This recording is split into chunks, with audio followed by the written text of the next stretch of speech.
Hi hello, അർഷയാണ് അബുദാബിയിൽ നിന്ന്. ഇന്ന് ഈസി ആയിട്ട് ഉണ്ടാക്കാൻ പറ്റുന്ന ഒരു റെസിപ്പിയാണ് കേട്ടോ നമ്മൾ നോക്കുന്നത്. ബീഫ് എല്ലുകറി. ആദ്യം തന്നെ ഒരു പാൻ അടുപ്പിലേക്ക് വെച്ച് അതിനകത്തേക്ക് വെളിച്ചെണ്ണ ഒഴിച്ച് കുറച്ച് വെളുത്തുള്ളി അരിഞ്ഞിടുക, അതിലേക്ക് ഇഞ്ചി ചേർക്കുക.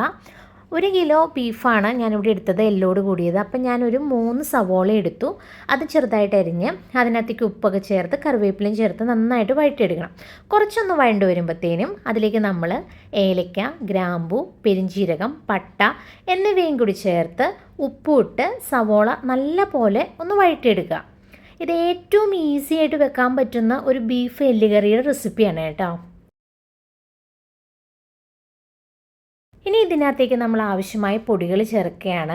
മഞ്ഞൾപ്പൊടി കുറച്ച്, 2.5 ടീസ്പൂൺ മല്ലിപ്പൊടി, 2 ടീസ്പൂൺ കാശ്മീരി മുളക് പൊടി. അതിനകത്തേക്ക് പിന്നെ നമ്മൾ കുറച്ച് മീറ്റ് മസാല, ഞാൻ ഈസ്റ്റേൻ്റെ മീറ്റ് മസാലയാണ് കേട്ടോ യൂസ് ചെയ്തത്. അതിനകത്ത് നല്ല പോലെ പച്ചമണം മാറി ആ പൊടികളൊക്കെ ഒന്ന് മൊരിഞ്ഞ് വരുമ്പോഴത്തേനും നല്ല തിളച്ച വെള്ളം വേണം ഇതിനകത്തേക്ക് നമ്മൾ ചേർക്കാനായിട്ട്.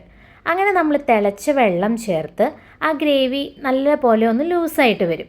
ഇതൊന്ന് തിളച്ച് കഴിഞ്ഞ് കഴിയുമ്പോൾ നമ്മൾ മുന്നേ ചേർത്ത എണ്ണ ഇതിൽ നിന്ന് ഇരിഞ്ഞ് മുകളിലായിട്ട് വന്ന് കിടക്കും. എണ്ണ സെപ്പറേറ്റ് ആയിട്ട് നമുക്ക് മുകളിൽ കാണാൻ പറ്റും.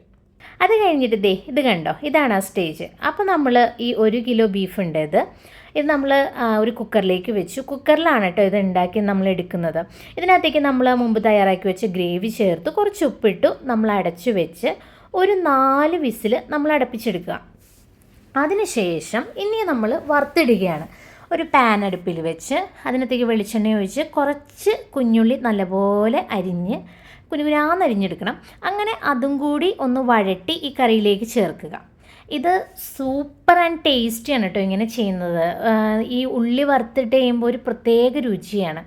നമുക്ക് ഏറ്റവും സിമ്പിളായിട്ടും വളരെ ഈസി ആയിട്ടും പെട്ടെന്നും ഉണ്ടാക്കിയെടുക്കാൻ പറ്റുന്ന ഒരു റെസിപ്പിയാണ് കേട്ടോ ഇത് ഒരുപാട് പ്രോസസ്സൊന്നും ഇല്ല, നമുക്ക് വളരെ കുറച്ച് ഇൻഗ്രീഡിയൻസ് മതി.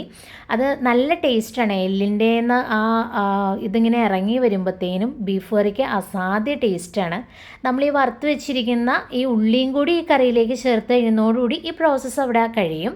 ശരിക്കും ഈ ഒരു ഉള്ളി വറുത്തിടാൻ താല്പര്യമില്ലാത്തവർക്ക് അത് ഒഴിവാക്കാം, പക്ഷെ അതും കൂടി ചേർക്കുമ്പോൾ എനിക്ക് കൂടുതൽ ടേസ്റ്റായിട്ട് തോന്നിയിട്ടുണ്ട്.